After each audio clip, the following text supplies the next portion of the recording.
Cher monsieur, je ne vous appelle pas monsieur le Premier ministre, contrairement au protocole, pour une raison que je vous explique dans un instant. Avant de commencer mon exposé en japonais, permettez-moi d'évoquer à l'auditoire deux grands discours désormais historiques. Si le général de Gaulle a adressé son appel à la résistance du 18 juin 1940 au peuple français, votre discours du 14 février 2003, prononcé au sein du Conseil de sécurité des Nations Unies, a été entendu et applaudi par tous les citoyens du monde. Et aujourd'hui encore, vous avez ébloui le public japonais par votre brillante défense et illustration, non pas de la langue française, mais du multilinguisme et de la diversité culturelle qu'il s'agit de défendre dans un monde globalisé contre le danger réel de l'uniformisation. Puisque vous n'êtes pas intervenu au nom de la France, mais au nom de la diversité du monde, je me sens autorisé de parler spécifiquement de la France et de la langue française pour apporter un complément d'information par rapport à votre conférence tout à fait synthétique sur le sujet qui nous réunit. Mais par rapport également,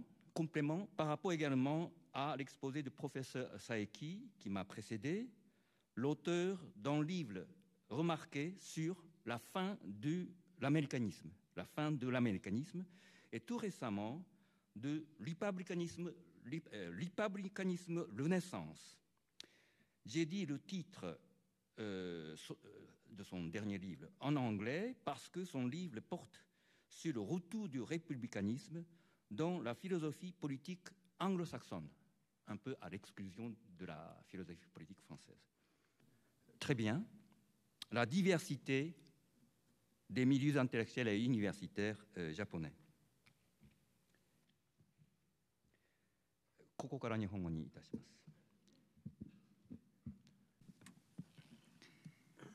我々フランス語教師の間で Mesdames et messieurs, l'intérêt chez les professeurs de français au Japon pour la francophonie, pour la littérature francophone, a commencé dans les années 90,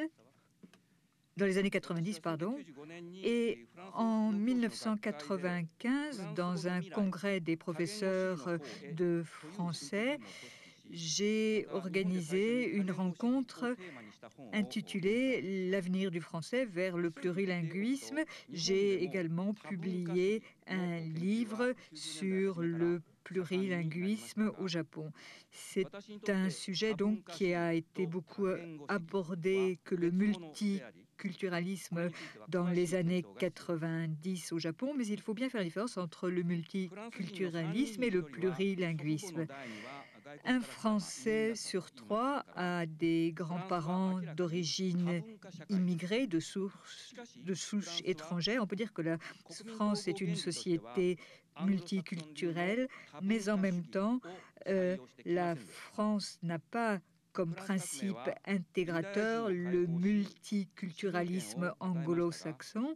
La Révolution française a libéré les Juifs, leur a donné le droit de citoyen, mais ce qui a été dit à l'époque, c'était refuser tout droit aux Juifs en tant que nation et leur donner tous les droits en tant qu'individus, car il ne peut pas y avoir de nation dans la nation.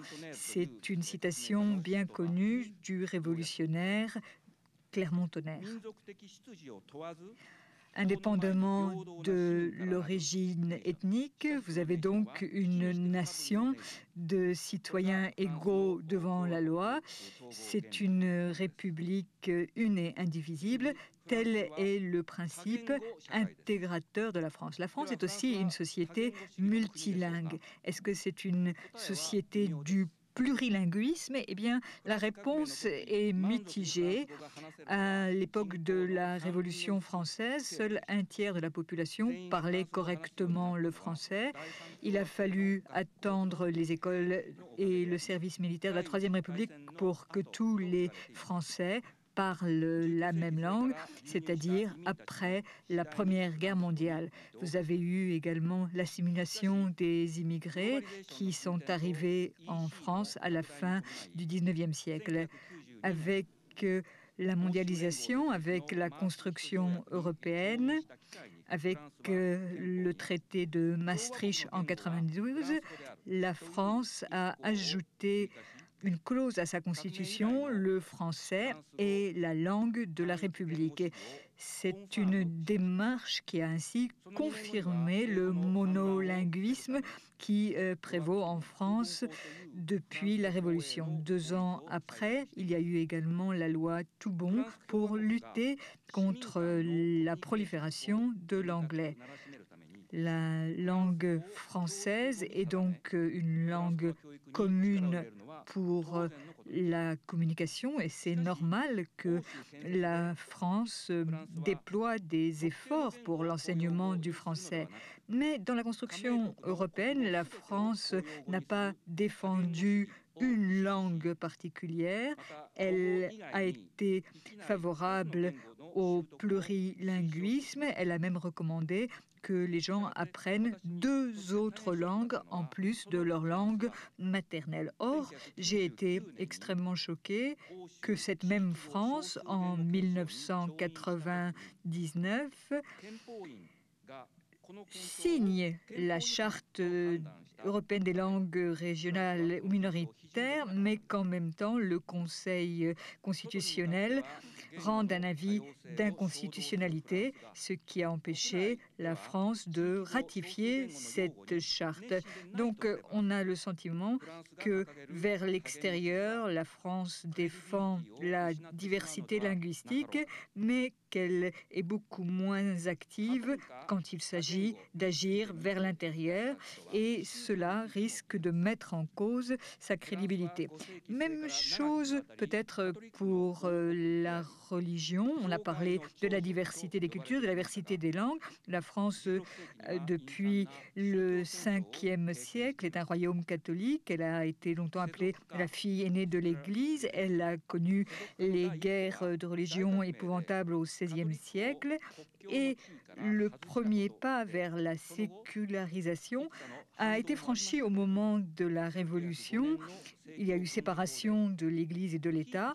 En 1905, il y a eu aussi la loi de séparation des Églises et de l'État pour mettre en place la République laïque. La laïcité française, cela veut dire que l'État est neutre face à toute religion, que toute couleur religieuse est éliminée de l'espace public, mais qu'en même temps, la liberté de conscience est assurée dans l'espace privé. Il y a bien sûr des républicains anticléricaux qui ont défendu la laïcité, mais il ne faut pas s'y méprendre. La laïcité n'est pas un principe anti-religieux qui irait à l'encontre de la liberté de conscience. Mais aujourd'hui, dans la société française, le problème qui se pose, c'est celui de l'intégration des musulmans. En 89, le mur de Berlin s'écroule et immédiatement après, l'affaire du foulard islamique, c'est quelque chose qui est tout à fait symbolique. Est-ce que la laïcité, qui est un principe de coexistence des religions, peut s'appliquer à l'intégration des musulmans? Il y a eu toute une polémique et finalement, en mars 2004, a été adoptée la loi anti-voile. Dans le Royaume-Uni qui est un pays multiculturel, il est autorisé de mettre un foulard islamique dans les écoles publiques. En France aussi, dans les années 80, les jeunes issus de l'immigration ont réclamé leur droit à la différence, mais donner des droits spécifiques à chaque groupe minoritaire, c'est quelque chose qui va à l'encontre du principe d'égalité universelle. C'est quelque chose qui risque de créer des ghettos de minorités et ainsi il y a une méfiance face au multiculturalisme. On a refusé cette démarche parce qu'elle ouvrait la voie au communautarisme. En Amérique, le multiculturalisme s'est traduit par la démarche de l'affirmative action. Vous avez, par exemple, les 2 secrétaires d'État du président Bush qui sont des Noirs, un homme noir d'abord et ensuite Condoleezza Rice, une femme noire. Il y a bien sûr la méritocratie qui joue, mais il y a aussi ce contexte culturel. Pour les nationalités, pour la langue, pour la religion, comment assurer la compatibilité du principe d'unité et d'indivisibilité de la République française avec la diversité, avec le pluralisme. Pensez à l'État d'Israël, un État juif, c'est un État qui rejette ou qui discrimine ceux qui ne sont pas juifs, et ça va donc à l'encontre de la République à la langue française. La nation n'est pas une ethnie, mais un peuple. Même chose pour la religion. On ne peut pas avoir une religion qui soit religion d'État. C'est vrai aussi d'ailleurs aux États-Unis. Si on a une religion d'État, eh bien, on exclut ceux qui ne pratiquent pas cette religion d'État. On les exclut de la citoyenneté.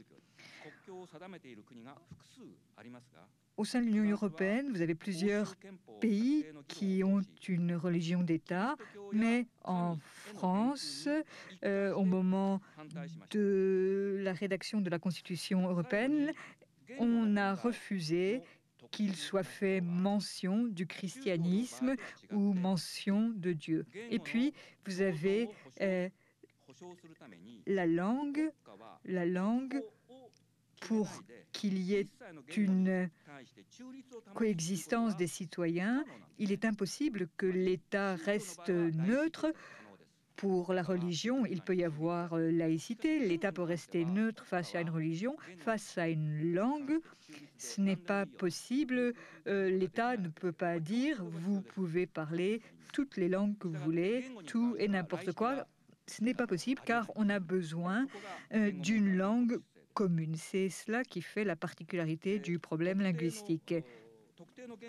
Vous avez donc une langue particulière qui est langue nationale, langue d'État, et les autres langues sont forcément marginalisées. Historiquement, vous avez la langue d'Oïl qui l'a emporté sur la langue d'Oc du Sud. Et parmi les dialectes du Nord, c'est le francilien, c'est-à-dire le dialecte de Paris, qui est devenu la langue standard partagée par toute la population. Mais en fait, en France, vous avez en métropole une trentaine de langues et 70 si on compte les territoires d'outre-mer. Vous avez le créole qui est parlé non seulement dans les dom-toms, mais aussi en France métropolitaine. On peut dire donc que la France est un pays multilingue et d'ailleurs il y a une délégation générale à la langue française et aux langues de France qui a été créée il y a 10 ans en France, ou plutôt le nom de cette administration a été changé il y a une dizaine d'années. La langue de la République, c'est le français, mais on reconnaît l'existence de nombreuses autres langues en France et dans les territoires d'outre-mer de la France. Une autre différence entre la langue et la religion, le christianisme, le judaïsme, l'islam sont des religions monothéiques. On ne peut donc pas croire en plusieurs religions à la fois. Ce sont des religions qui s'excluent mutuellement. Mais pour la langue, on peut tout à fait apprendre la langue d'autrui, la faire sienne. Si vous vous convertissez du christianisme à l'islam, vous devez renier le christianisme, mais un locuteur du français peut très bien apprendre l'arabe sans renier sa langue maternelle. C'est simplement une langue qui vient s'ajouter à sa langue maternelle. Les gens qui ont pour langue maternelle des langues mineures ont tendance à apprendre plus facilement, poussés par la nécessité, d'autres langues. La langue n'est pas seulement un vecteur de communication, c'est aussi une façon de voir les choses, une façon de voir le monde. Les gens qui sont multilingues ont des identités ainsi multiples. Au contraire, les gens qui ont l'anglais pour langue maternelle peuvent se faire comprendre partout où ils vont et ils restent confinés à leur propre monde. Ils perdent ainsi l'occasion de rencontrer autrui. C'est le paradoxe des grandes langues, des langues puissantes. Ce qui n'est pas clair n'est pas français. Il s'agit d'un discours présenté à l'Académie de Berlin par Rivarol en 1784, un peu avant la Révolution française. C'est le discours sur l'universalité de la langue française. Ce qui n'est pas clair n'est pas français. Eh bien, je vais imiter, paraphraser Rivarol. Ce qui n'est pas universel n'est pas français. Mais en même temps, ce qui est universel, c'est l'idée de surmonter toutes les différences, de faire en sorte qu'une même loi s'applique à tous, c'est-à-dire qu'il y a la domination de l'un sur tous. Et ainsi, l'universalité ne fonctionne pas bien avec le divers, avec le multiple. Monsieur de Villepin l'a bien dit, l'universalisme refuse souvent l'altérité.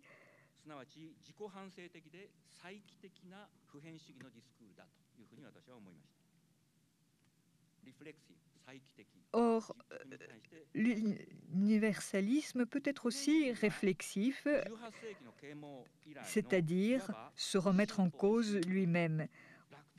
Au XVIIIe siècle, à l'époque des Lumières, il y avait un universalisme optimiste. Ensuite, il y a eu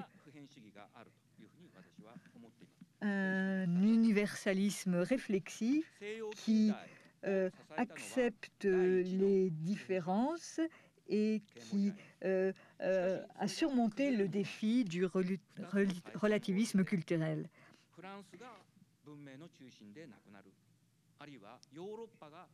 La France a dû connaître les guerres pour comprendre que cet universalisme optimiste n'était plus de mise. Il y a également en France l'héritage du colonialisme, comment penser cet héritage. La France a été un empire colonial et pourtant, les droits de l'homme n'ont pas été appliqués de façon universelle. Vous aviez d'un côté les citoyens qui vivaient en République et puis de l'autre côté les sujets de l'Empire. Il y avait donc une division et donc l'universalisme de la République, c'était un universalisme imparfait qui appliquait un principe de 2 poids et 2 mesures. La France essaye maintenant de sortir de cette universalité à 2 poids, 2 mesures. Elle essaye de reconstruire un universalisme réflexif. Je crois que le propos de M. de Villepin a bien illustré cette démarche actuelle de la France. Diversité culturelle, plurilinguisme, il a cité comme vecteur l'UNESCO, l'Union européenne et la francophonie.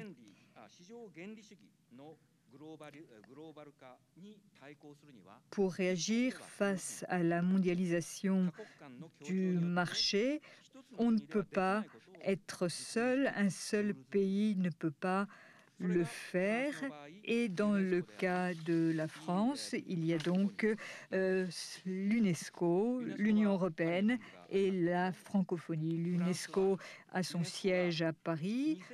La France, quand en 2001 l'UNESCO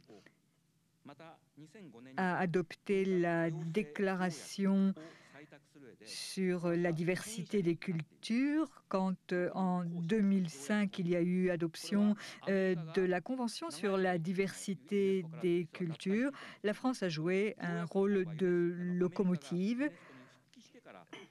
Cette convention a été négociée après le retour des États-Unis au sein de l'UNESCO. C'était donc une négociation particulièrement difficile. En particulier, les États-Unis et Israël se sont opposés jusqu'au bout à cette convention et ont voté contre cette convention sur la diversité culturelle lors de l'Assemblée générale de l'UNESCO. Cela nous fait penser à ce qui s'est passé en 1993 au sein du GATT dans le cycle de négociation de l'Uruguay-Rwanda. Il s'agissait en fait de cette bataille de l'exception culturelle, mais cette fois, nous étions dans le prolongement de l'exception culturelle de façon plus positive avec la diversité culturelle. En 1993, c'est aussi la publication du choc des cultures de Huntington dans la revue Foreign Affairs. S'il y a collision ou choc entre les cultures, c'est plutôt, à mon avis, une grande fracture qui s'est formée au sein de la civilisation occidentale chrétienne, plutôt que de parler d'un choc entre la culture occidentale et la culture confucienne ou d'un choc entre la culture musulmane et la culture chrétienne. C'est en fait la rencontre ou le choc entre l'universalité de l'argent et l'universalité de l'esprit. Repensons à la crise irakienne. On peut dire que l'universalisme français et l'universalisme américain n'ont pas le même cycle de vie. Il y a eu une opposition de l'universalisme américain auto-centré sur l'Amérique et de l'universalisme français réflexif. Il y a bien sûr les différences de personnalité entre le président Chirac et le président Bush.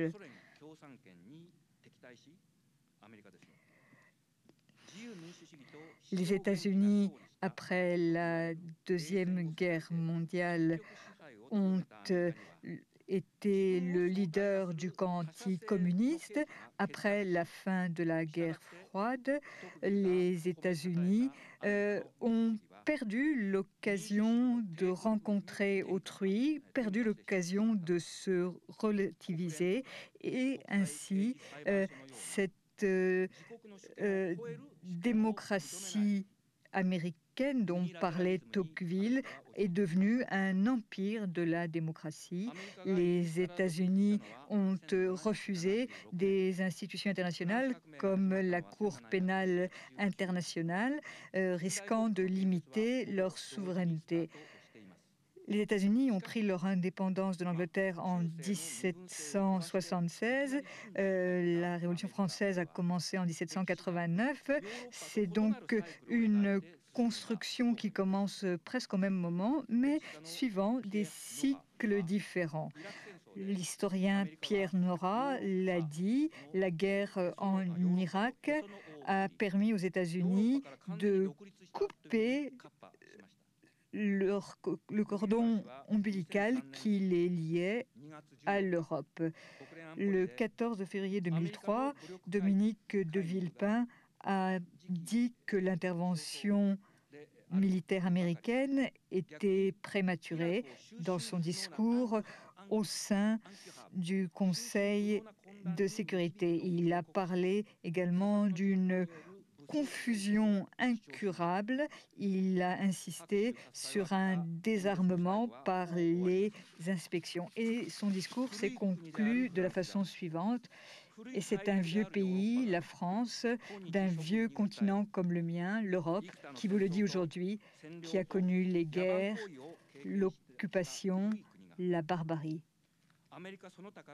Un pays qui n'oublie pas et qui sait tout ce qu'il doit aux combattants de la liberté venus d'Amérique et d'ailleurs, et qui pourtant n'a cessé de se tenir debout face à l'histoire et devant les hommes. Fidèle à ses valeurs, il veut agir résolument avec tous les membres de la communauté internationale. Il croit en notre capacité à construire ensemble un monde meilleur. Fermez les guillemets. Ce discours fait référence à un vieux pays, à un vieux continent. C'est bien sûr une réponse à Donald Rumsfeld, secrétaire à la Défense, qui a parlé de la vieille Europe, la France et l'Allemagne qui ne voulaient pas se ranger derrière les États-Unis. Et ce qui m'a le plus étonné, c'est l'attitude de l'Allemagne. L'Allemagne, toujours hésitante entre le gaullisme et l'atlantisme, l'Allemagne qui s'est rangée derrière la France dans les rangs de la vieille Europe. Or, le Japon est, comme l'Allemagne, un pays vaincu de la Deuxième Guerre mondiale. Il a connu une reconstruction économique miraculeuse après la guerre. Et pourtant, il n'a fait que suivre les États-Unis et il m'est apparu à ce moment-là comme particulièrement pitoyable. Après l'Empire, Emmanuel Todd dit que, en fait, le recul de l'Empire américain se voit dans le recul de l'universalisme. Emmanuel Todd s'interroge, est-ce que le Japon sera l'Angleterre de l'Extrême-Orient, derrière les États-Unis? Est-ce que le Japon sera l'Allemagne de l'Extrême-Orient? C'est vrai que la France est membre permanent du Conseil de sécurité, qu'elle a sa force de dissuasion, qu'elle a également ce pouvoir linguistique qu'est la langue française. L'Angleterre dispose aussi de ses atouts et pourtant, elle a suivi l'Amérique. Le Japon n'a rien de tout cela. Il n'est pas membre du Conseil de sécurité. Il n'a pas de force nucléaire et il n'a pas non plus une langue qui est une langue internationale. Mais c'est la même chose pour l'Allemagne. L'Allemagne n'est pas membre du Conseil de sécurité. Elle n'a pas l'arme nucléaire. L'Allemagne n'est pas une langue. L'allemand n'est pas une langue internationale. On peut donc dire que le Japon et l'Allemagne sont dans une situation similaire car leur force, c'est leur puissance économique, mais ce qu'a l'Allemagne et ce que n'a pas le Japon, c'est la construction européenne et cette association avec la France pour construire l'Union européenne. En Asie orientale, il y a encore deux États divisés. La guerre froide n'a pas encore pris fin. La Chine, qui va accueillir les Jeux olympiques à Pékin, est encore une dictature communiste. L'Allemagne, elle, a apuré ses comptes avec le nazisme après la guerre. Le Japon aussi, il a pris un nouveau départ avec la démocratie et avec la paix de l'après-guerre. Mais malheureusement, il n'y a pas eu pour le Japon de partenaire comme l'Allemagne en a eu un avec l'axe franco-allemand. Et ainsi, la construction d'une communauté en Asie de l'Est reste à faire, tout reste à faire. Il y a une autre différence face aux réparations, face à la façon de surmonter le passé. Le Japon, bien sûr, regrette son passé, mais il n'a pas la capacité linguistique pour le faire connaître. L'année dernière, on a vu au Congrès américain et dans d'autres parlements, notamment le Parlement européen, des résolutions adoptées pour critiquer l'attitude du Japon dans le dossier de l'esclavage sexuel. La Chine et la Corée, qui ont pris du retard dans leur construction nationale par rapport au Japon, ont des courants nationalistes de plus en plus forts. C'est vrai que pour construire un pays, on a besoin du nationalisme, mais en même temps, pour construire une nation, il y a des différences de cycle dans la façon dont se manifeste le nationalisme en Asie. C'est vrai aussi pour l'Europe. Et ainsi, le règlement des problèmes historiques reste difficile. La réconciliation entre la Chine et le Japon, entre le Japon et la Corée, est quelque chose qu'on ne peut pas comparer à la réconciliation franco-allemande. Je crois qu'il faut plutôt voir des relations dissymétriques et prendre l'exemple de l'Allemagne et de la Pologne, ou de la France ou de l'Algérie. Monsieur Saïki a parlé 30 minutes, donc moi aussi je parle 30 minutes. J'en arrive à ma conclusion.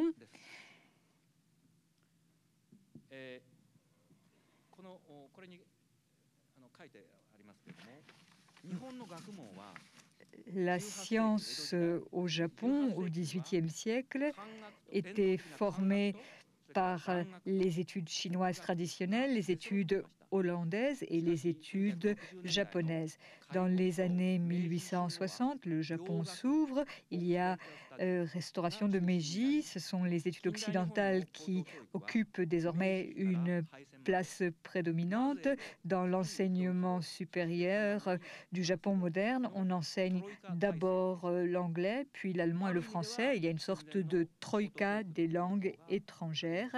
Et on peut dire en fait que l'éducation avant-guerre était plus multilingue, plus tournée vers le plurilinguisme qu'aujourd'hui. Mais ensuite, après la guerre, le Japon est occupé pendant 7 ans par les troupes américaines. L'élite japonaise va faire ses études aux États-Unis et l'enseignement des langues étrangères, c'est d'abord l'enseignement de l'anglais.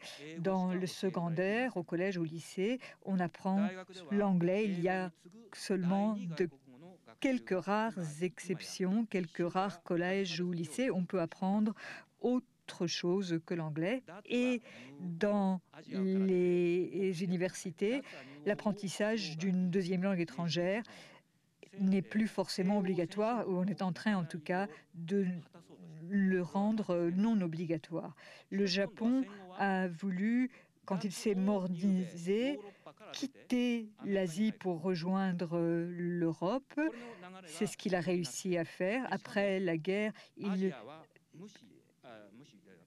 a prolongé cette démarche, quitté l'Europe pour rejoindre les États-Unis. Il a en plus méprisé l'Asie. Et d'ailleurs, le Premier ministre Koizumi l'a bien dit, si l'alliance nippo-américaine est forte, il n'y a pas de problème de relations étrangères, il n'y a pas de problème diplomatique pour le Japon. C'est tout à fait une erreur. Aujourd'hui, l'économie se mondialise, la culture se diversifie et pour que le Japon ne reste pas isolé, il a besoin d'un enseignement des langues étrangères le plus diversifié. C'est un investissement nécessaire pour construire une communauté de l'Asie orientale. Il faut que nos jeunes apprennent le chinois et le coréen. Jean Monnet avait parlé d'intérêts économiques conjoints. Et puis, il avait pensé que cela pouvait avoir des retombées pour arriver vers une intégration politique. Ça ne marche peut-être pas en Asie, car nous avons déjà beaucoup d'échanges économiques, mais Monnet, s'il avait l'occasion de recommencer, a dit qu'il recommencerait avec la culture. En apprenant le français, j'ai appris quelles étaient les qualités et les défauts des Français. Les Français ne sont pas une race particulière, mais si l'on ne se dispute pas avec les gens, on ne peut pas les comprendre. Il faut pouvoir se disputer avec les gens dans leur langue maternelle. Le Japon est un vieux pays. Il a donc intérêt à apprendre les langues et la philosophie de la vieille Europe. C'est quelque chose qui lui permettra de relativiser ses relations avec les États-Unis. Ça lui permettra également de s'engager dans la voie d'une diplomatie tout azimut. Il s'agit aussi de former des experts des langues asiatiques. Il faut reprendre la formule Erasmus de l'Union européenne avec des échanges d'étudiants. Si cette politique est menée dans 30 ans ou dans 40 ans, il y aura des résultats tangibles. Je crois que l'on peut l'espérer. Et c'est en fait le plurilinguisme japonais tel que je l'entends, dans l'intérêt bien compris de notre pays.